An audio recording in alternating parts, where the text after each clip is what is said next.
Well, welcome everybody to NRL From the Sidelines. We're sponsored by Rock Australia Radio, thank you. And you can check us out on the NRL From the Sidelines Facebook site as well. We always love to hear your comments. This is Brian, and I'm Tom, and we're missing Steve again. He's still over in the States. Jaunting around? Yes. And I'd like to put it out there for the first... I'm going to get in before Brian. I played my Joker this week, and I got 0 duck egg. And I'm laughing about it now because it's so ridiculous that, you know. Just imagine playing your joke around in footy tipping and getting 0. Well, anyway, it doesn't matter why. No, it does matter. It's a record that I don't want to have, but look, if you're going to get 7 out, you're going to get 1 out of 8. You might as well get none out of 8, honestly. Tom always, I got another perfect round. I got it once. You did. You got a perfect round. You got a perfect round. A perfect duck egg. Yes. So I've got a matching pair now. Okay, there you go. It's out there, all right? So the first game, we're going to review the games, of course, and the first game was on Thursday night. The Broncos hosted the Rabbitohs, and the Broncos won the game 38-18. What would you like to say about this, Brian? I'd like to say how disappointing Souths were. Mm-hmm. They were. They were actually terrible. I don't know what they were expecting when they went up to Brisbane, but I mean, they were going in as competition leaders. Well, they weren't competition leaders, but close enough. They were second. Yeah. Up near the top of premiership favourites, and to be smacked by Brisbane, who had been different, haven't they? Oh, absolutely, yeah.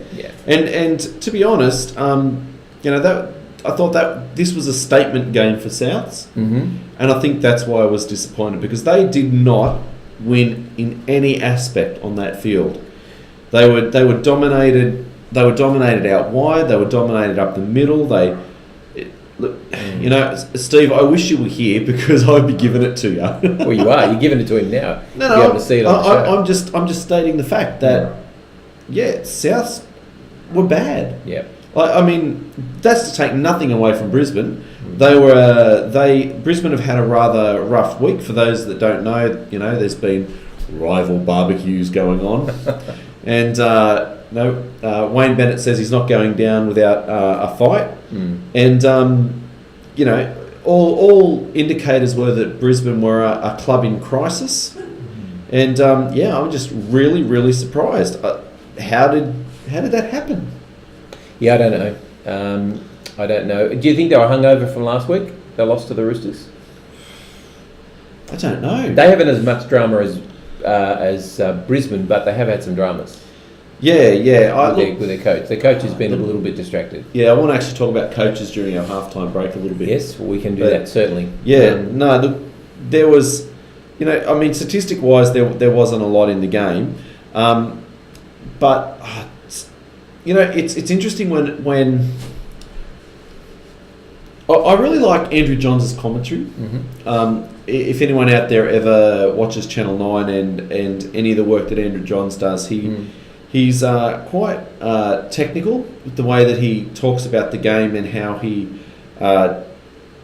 talks about where attack should go and how that should all work and what direction and shape things should have. Sure. And Brisbane did it perfectly. They targeted Braden Burns. Was it Braden Burns? Richard Kidd? They targeted one of the wings. Which one it was? Oh, jeez, it was Friday. It was so long ago. Thursday, yes. Anyway, they targeted the Rabbitoh, one of the wingers, left-hand side, and that was Kenner. They just pounded him again and again and again. Caught him out of position, ran around him, put up bombs. It made him look very average. But you know what? That's what you do if you've got a smart team. You find the weakness and you work on it. And I think Brisbane exploited perfectly. I think the big men were good. Corey Oates, hat-trick. Yep. I thought he was excellent as well. Corbin Sims, the try-scoring machine. Yeah. He comes off the bench and he just makes things happen, doesn't he? I'll tell you, he's playing well. And you think, well, you don't want to start him. You just bring him off the bench. He's a bit like Fafita, for the Sharks. Very much the same. Oh, so look, you'll be disappointed, Steve. We feel really sorry for you. And the next game was disappointing for another reason. The Sea Eagles were playing at home at Lotto Land against the Titans, and as is per usual, unfortunately with Manly, they came out to a very strong start. I think they were 22-4, I think. Titans might have scored the first try, but I think you went 22 to something. And then the Titans put on 24, 28 points unanswered, which was a pretty ordinary display. But the Sea Eagles do this virtually every single week. They come out hard at the beginning. They've got no stamina. I don't know what's going on. What is going on with them? Is that you're asking me? I'm asking you. Yeah. Trbojevic brothers scored 5 out of the 6 tries. Fantastic, but it says something about the rest of the team. I got nothing. Yeah, it was an ordinary performance. A couple of things I noticed was AJ Brimson. He's the star of the future. He played fullback. He's been playing 6. His defence is exceptional. Yep. But geez, he played well as fullback. Yep. They might even consider him for fullback next year. I don't know. And the other thing was the coach, your coach, who has been under a big cloud about is he going, is he staying, whatever. He seemed remarkably unworried during the game when they kept panning to him, and I think he's clocked off. I don't know that he doesn't care. I'm sure he cares about the players, but I think he has clocked off in his mind. He's not carrying the weight of that club anymore. That's what I think. You can tell me I'm wrong. No, I'm not going to tell you wrong. Actually,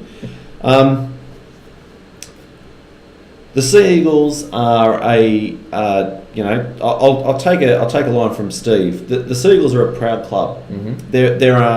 There are some clubs in our competition where success is expected. Mm-hmm. And I truly believe that Manly are one of those clubs. Mm-hmm. They've been successful since the mid-70s, early 70s onwards. Yeah. Every club has their ups and downs. Don't get me wrong. Yep. So I'm not suggesting they're the super club of the last 30, 40 years, but they've been successful over a long period of time. And the most frustrating thing at the moment is the way that they keep capitulating on the field. Right. And the players will come out in defence of a coach and say, it's not the coach's fault. But you're right. Every time they pan to the coach, it was, Well. I mean, they scored 7 tries against us. And how many tries did the Roosters score against us? Lots. I mean, we lost to Parramatta, who were coming, last by 50 points. Then we lost to the Roosters. I guess you can kind of take it when there's a team at the top of the table beating you. Mm. This was a competition. This match was the competition for the wooden spoon. You lose this, and you're in contention for the spoon. Sure. You think that would matter to them, wouldn't you? Well, I think it matters to the Trbojevic brothers. Yeah. Yeah, you can never fault them. And I just don't get it. Mm. And there's lots of I'm off Facebook at the moment. I'm sorry if I'm not even gonna. I'm only logging in to check our show, believe it or not. Yeah. I'm not looking at Facebook anymore because every time I turn it on, there are 4 million posts about what to do with the coach, where to play players, what are the Pens doing, bring back this bloke, bring back that bloke, change this, change that. There's a million different things out there that could be going on. And I actually think, and I said this a couple of years ago when they sacked Tuvey and brought Barrett in, I said I think it's a bad move. Yeah.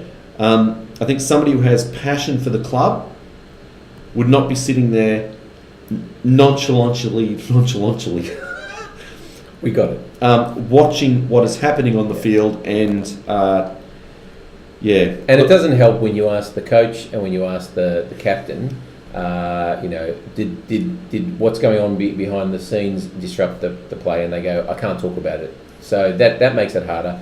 to decipher, especially if you're a Manly supporter. Yeah. Anyway, all I can say is Tom and Jake were terrific. Yep, they always are. And Joel Thompson always puts in as well. Joel Thompson always puts in. Look, I'm not a particular fan of Joel Thompson. He's solid and he works.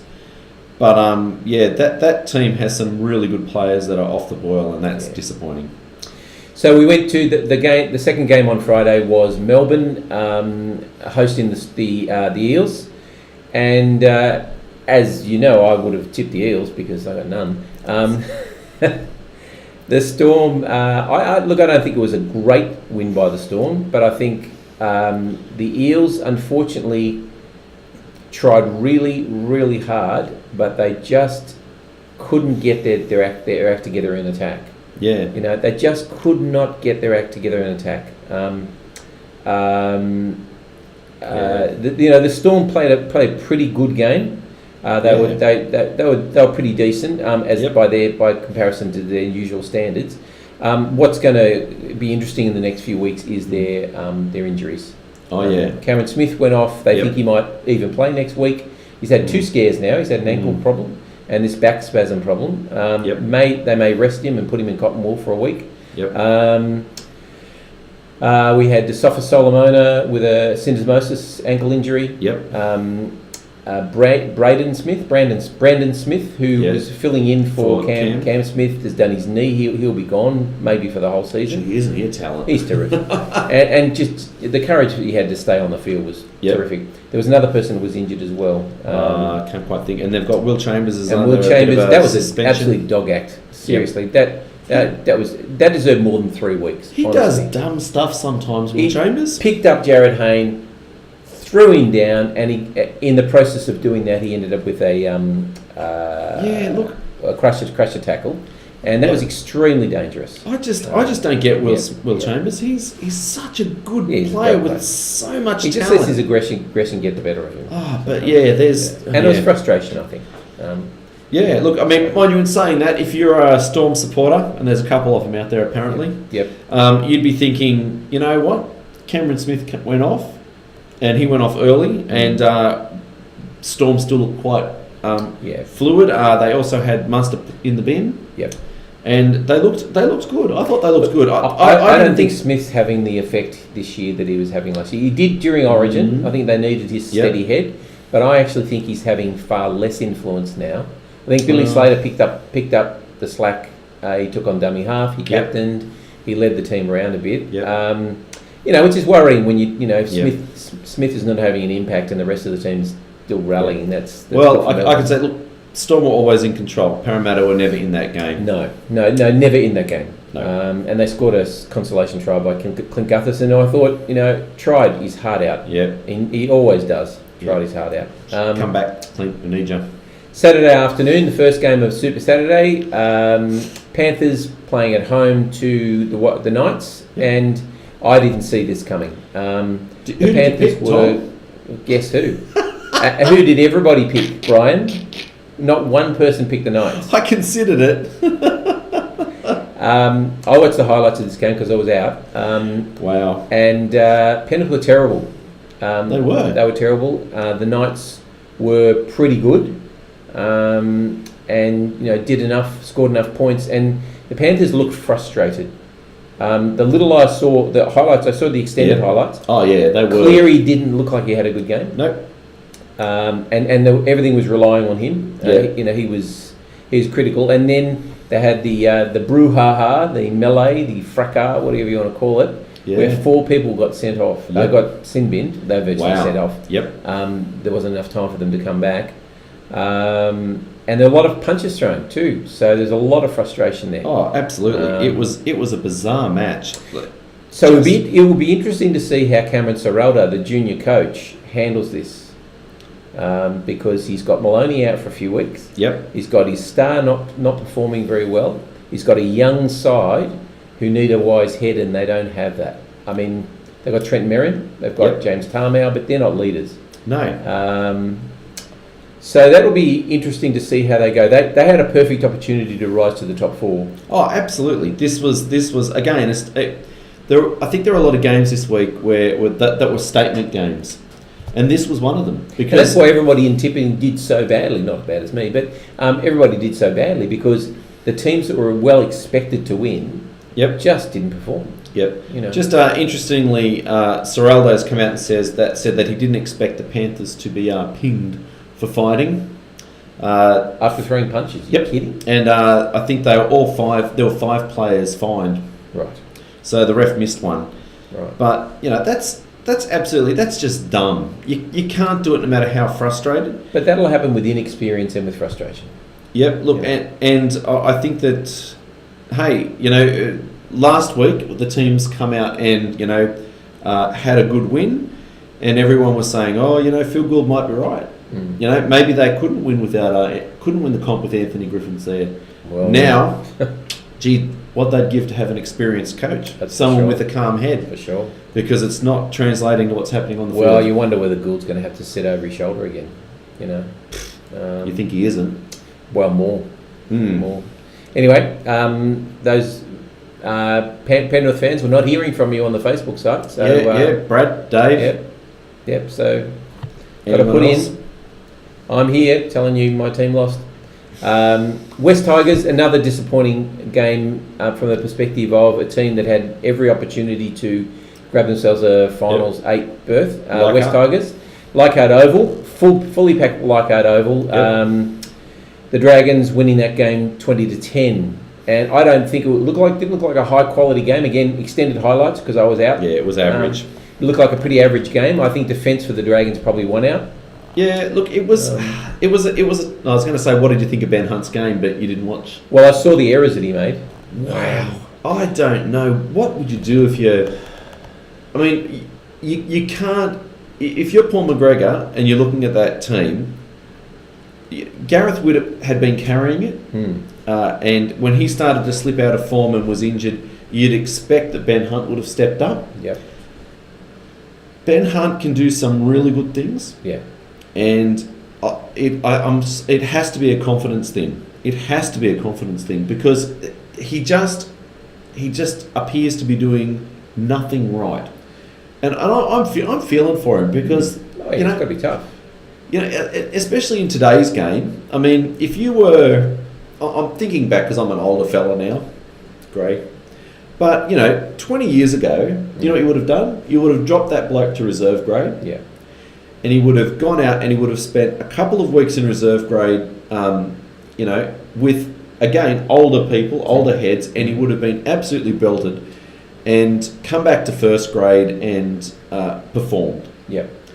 You can't drop a bloke on, reportedly, close to $1 million, $1 million a year. Yep. You can't drop him down to a reserve grade competition that's substandard and expect him to find form. And you've got to expect that he's got to earn his money. So he's got to be there somewhere in your top 17. But wow. Well, he dropped the kickoff again in almost exactly the same spot that he dropped it in the grand final at ANZ, and there was a smile on his face because I think he knew what was coming. Yep.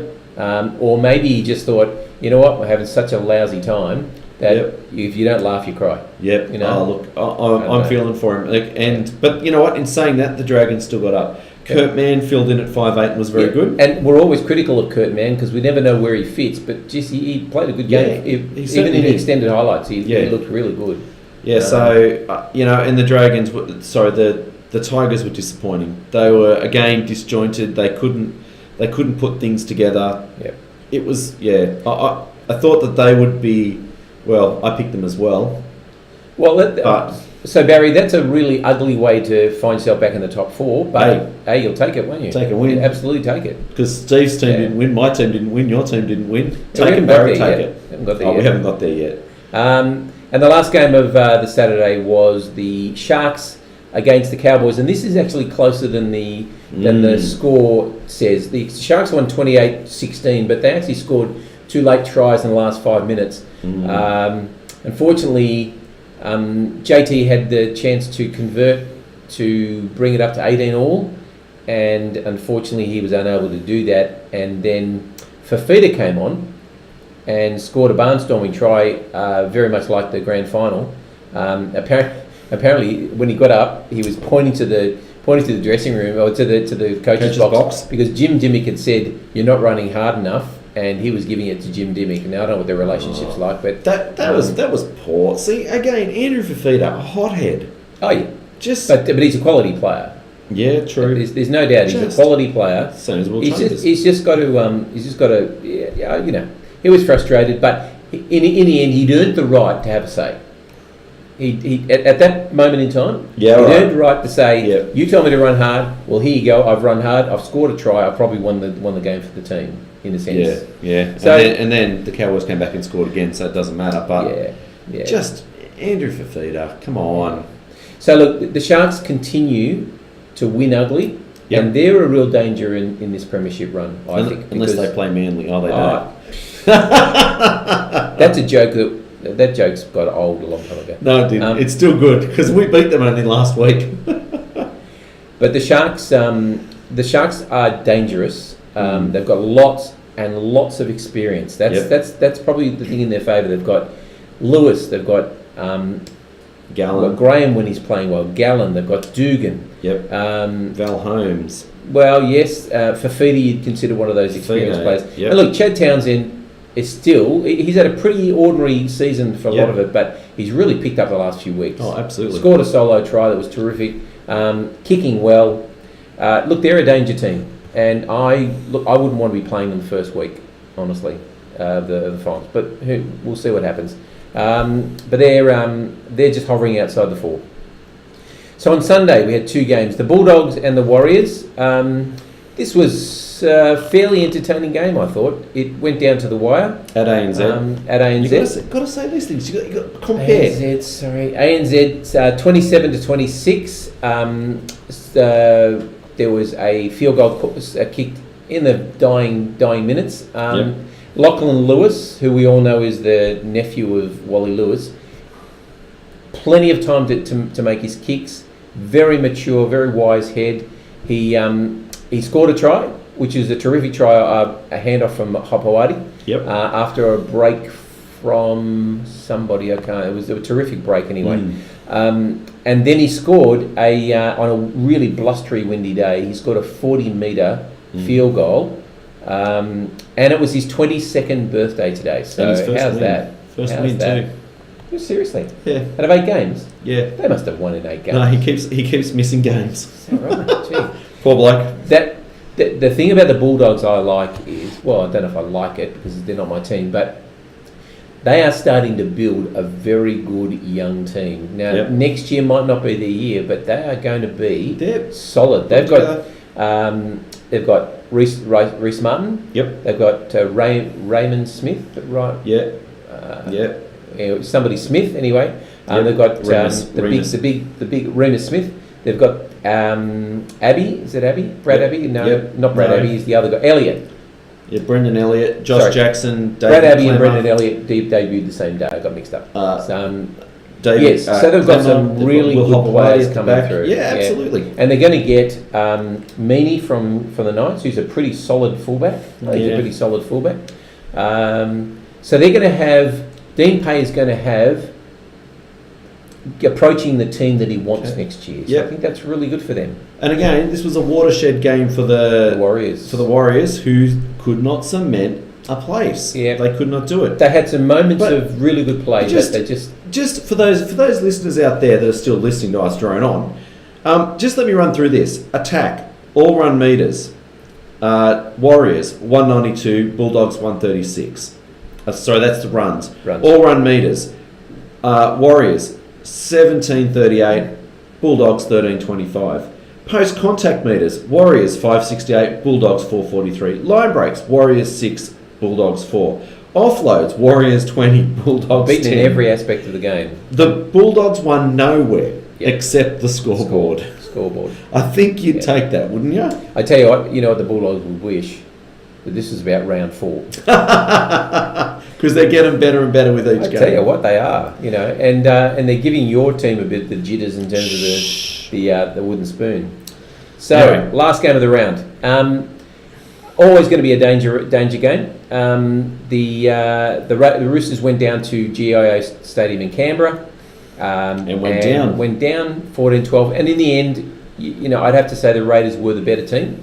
I think the Roosters were very good in defence. I think they stopped quite a few tries, but they could never quite get their act together in attack. And I've got to say the Raiders defended the best that I've seen them all season. Yeah, it was an odd game. I thought the Roosters were good. I thought Cooper Cronk was exceptional. Oh yeah.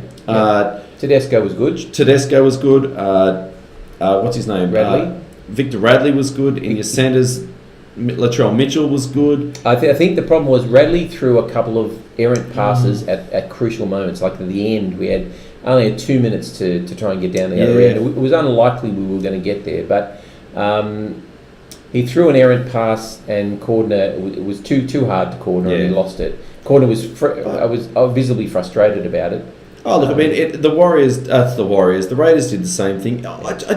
It was just one of those games. I actually thought, as I was watching the game, I was waiting for the Roosters to score. Me too. Waiting for them, because I actually thought they were probably the better side. Well, it was 2-1. The Roosters scored 2 tries. They kicked 4 penalty goals. So we obviously gave away. Well, you gave away penalties and somebody took advantage of them. So 10-8. It was pretty close. And Henry Perinara always blows lots of penalties. Yeah. So we won't comment about that. But anyway, look, it was disappointing. It was a close game. I don't think they're going to be heartbroken about it. But again, though, they're going to have to learn something from this, because look, the Raiders had nothing to lose. No, true. But the Roosters had everything to lose. There's the minor premiership. I don't think the minor premiership means anything to the Roosters. But it's sitting there, first place. You know and you can say that it doesn't mean anything, but your team finishes first. Yep. It means something. Look, I would like to have got above the Storm this week, because I don't want to be playing the Storm in the first semi, because I always get a leg up in Melbourne. Yep. So yes, I want to finish first or second, and not be playing the Storm. Just all these games, yeah. So yeah, look, we've had a really good run, but I saw the signs last week. We beat the Rabbitohs without offence, but we should have scored more points, and we didn't. This week we showed some real flashes of brilliance. Bombed a try. Ryan Madison threw the ball too hard to Mitch Orbison, who was just too close. Didn't get over the line. Could have scored. Look, there's some good signs there, but that doesn't win you games. No.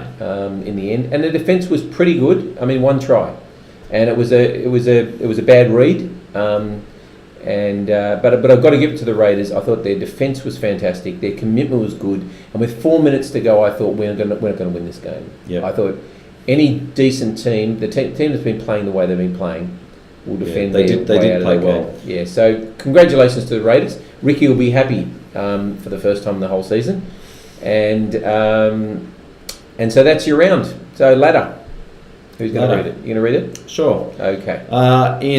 Oh, geez, hang on, my phone just did a funny thing then. Okay, where are we? Points, 32. Okay, in equal first, we have the Storm, the Roosters, and the Rabbitohs on 32 points, in that order, on for and against. In fourth position, back in the 8. Well, there's 3. Back in the 4. Back into fourth. Yep. Equal fourth, we have the Dragons, the Panthers, and the Sharks on 30. We have the Broncos and the Warriors on 28 points. I think that is it for the Tigers at 9th. I don't think they're going to be able to push their way in now. In 10th, we have 2 teams, the Raiders and the Knights on 20 points. The Titans on 18 points. We have the Bulldogs and the Sea Eagles on 16 points. And in equal last place, we have the Parramatta Eels and the Cowboys. There's the ladder. So, you were going to bring something up. Yeah, look, it's quite interesting. I've been watching the coaching phenomenon go around. Fiasco. What is going on, Tom? What is going on? It's like, it looks like somebody standing with their finger on the dominoes, just waiting for the first domino to fall, and once it falls, everything's going to cascade. So in the first game, we've got the Broncos and the Rabbits.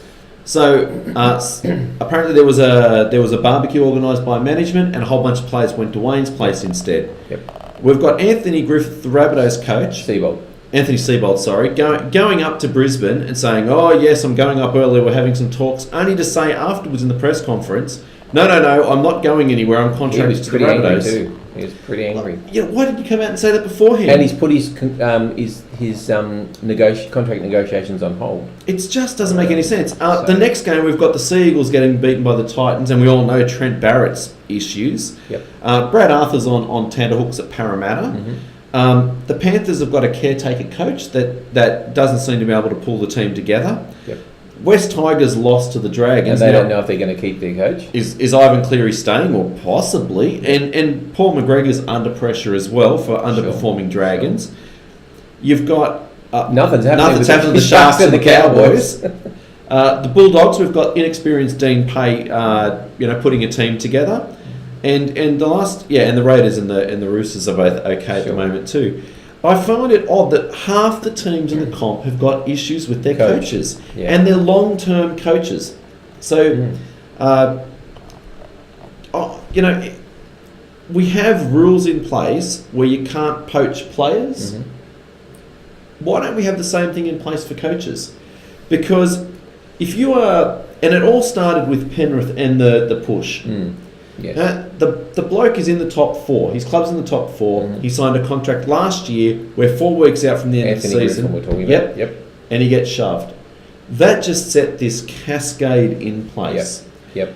The only one who I don't particularly feel sorry for is Wayne Bennett, because he's been told end of next year, when your contract's up, your contract's up. Yep. So at least the Broncos have come out and said to him, we're looking elsewhere. Yes.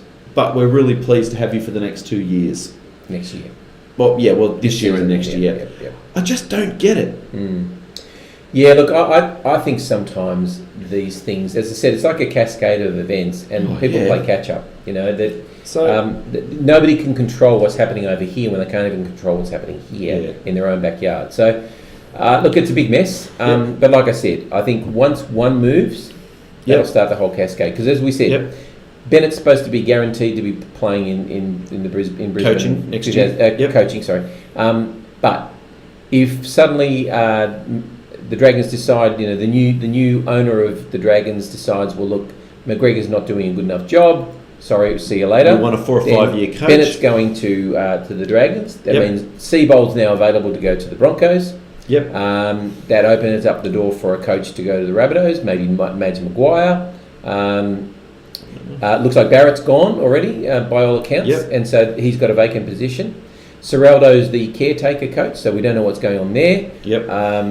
And Ivan Cleary has stated that he will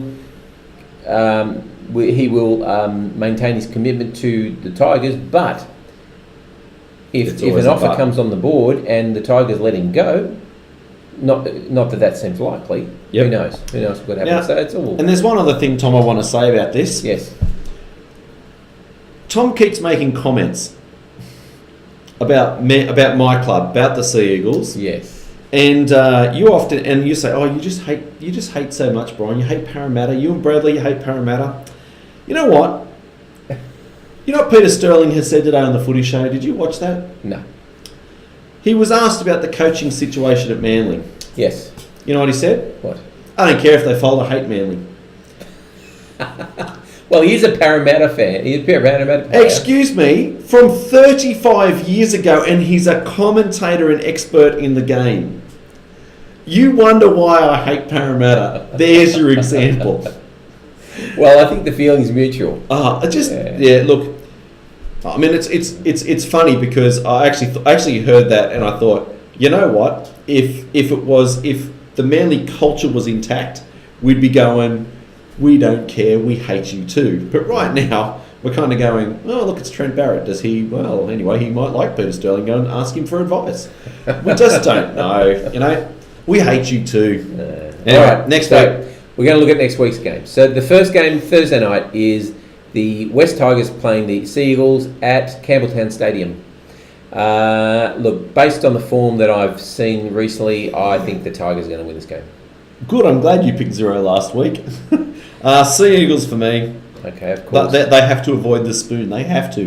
Well, that's their motivation. I mean, and the Tigers probably are still clinging on to some vague hope. I mean, the problem with the West Tigers are they're 4 points behind. but they're also 44 points behind their nearest neighbour. Yeah. And so they would have to smash you by 50 to have any chance to start with. So they've got to get the for and against up. The best they can do is be equal points after 2 games with the Broncos and the Warriors, because if they both lose, that's the best they can do. It won't.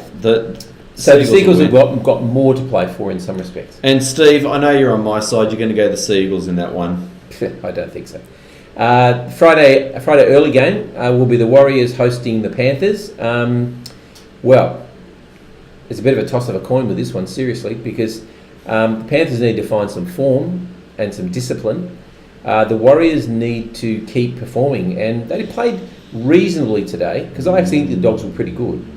Well, the Warriors had it all over them. Yeah, and so this is going to be a hard one to tip, but I think only on home advantage I'll be tipping the Warriors, because the Panthers are safe. Yeah, they're safe within the 8. The Warriors are still need to keep winning, to be sure. I'll be going the Panthers. Okay. They can't play that badly again, surely. Cowboys and 1300 Smile Stadium against the Eels. This is the very, very last home game for Jonathan Thurston. Hopefully he really gets a really good send-off. Up until last week, I would have said the Eels would have probably beaten the Cowboys, but I think purely on sentiment, the Cowboys have to win this game. Yeah.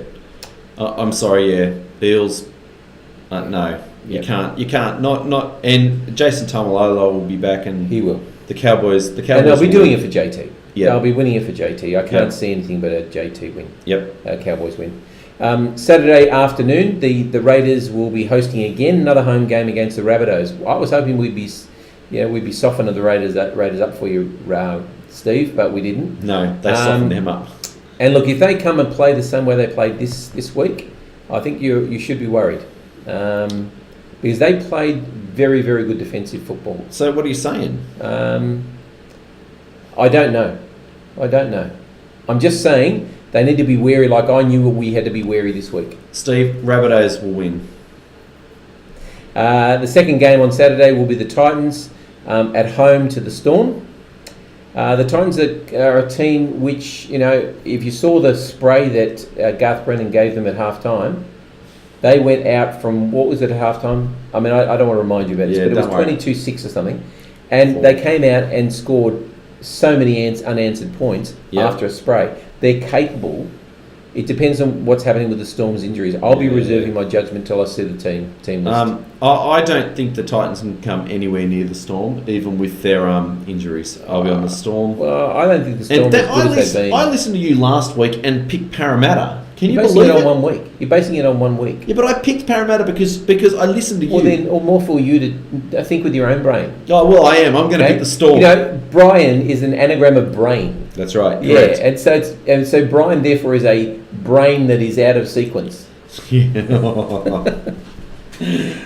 You like that, didn't you? No, I didn't. So the Saturday evening game, and I can't go to this because my family's put on dinner because we're going away, which is great, but frustrating. The Roosters are playing the Broncos, and I would have been really confident until today. I'm hoping, as they often say, that this is the game that the Roosters needed to lose today. And can the Roosters do me a favour and really hurt the Broncos? Are you playing the Broncos in the last game? Yeah. Really hurt them.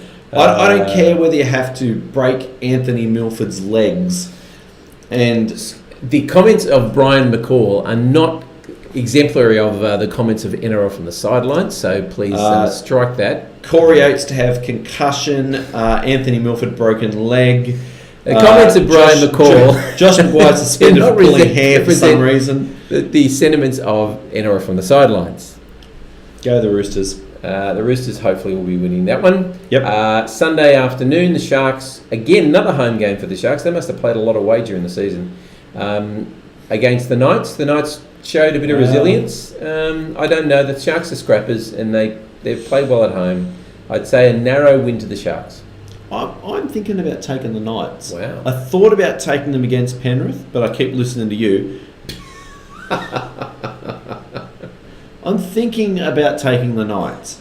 Dear. But then you remember what did you say to me last week? I don't know. No, you said no. The Knights, I'm over them. They can't. They're not putting in. That's I'm not right. picking them. That's right. I wasn't picking the Knights. And I went, oh, geez, I was thinking about picking the Knights. No, that's it. I'm out. Well, then think with your own mind. No. Use your own brain. Hey, we're experts. These people out here are listening to us, Tom. You can't give bad advice. And the final game of the round will be the Dragons at home at Jubilee Oval to the Bulldogs. And this should be a cracker of a game because I actually think the Bulldogs are playing some pretty good football. I'm sorry. I'm actually picking the Dogs. Yeah. I think this would be probably the second time all year I'm picking against the Dragons. Right. Okay. But I just think the Dogs keep showing So your up. tipping must have sucked lately then? Yeah, it has. Hey, I'm not proud of the fact that I can't tip. Actually, we're in a footy tipping comp, and there's a couple of people who have given up, and I haven't removed them. Right. Because I'd They be make dead you last. look good. Well, you know what? Oh, look, Anyway, about that later. sorry, So, look, I give the Dogs a real chance in this game. Yeah. I think without Widdop and on the form of this week just gone, you'd have to go the Dogs. Yep. All right. So that's our round for next week. Any final thoughts or comments, Brian? Yeah. Look, I know you don't want me to bring this up, but I'm going to anyway. The wooden spoon challenge is going to be interesting because if you look at the last few teams, what are you looking at? we've got. It keeps moving. Yeah. Yes. What are I you keep looking tapping on it and it keeps going to a different screen. Just a bit of Tom's got music here. butterfingers. What is it doing now? Can you get your ladder up? Okay, there Well, I we don't go. want the ladder. All right. So the last four are the Bulldogs 13th, Seagulls, Eels, and Cowboys. Eels play the Cowboys next week, so one of them is going to get 2 points. And then the Eels play the Roosters in the last round. That's correct, and so that's going to be an interesting game too. I think the Cowboys will win, and they'll take themselves off the bottom.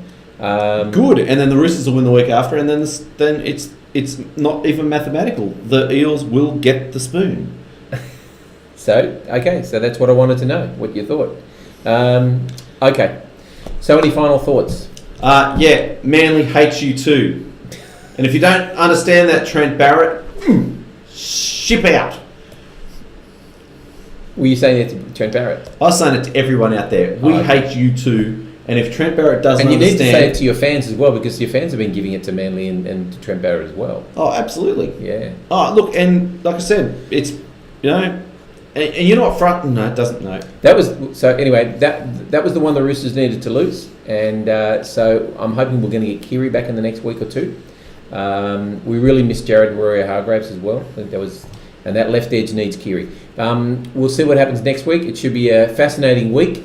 And I can't do as badly as I did this week.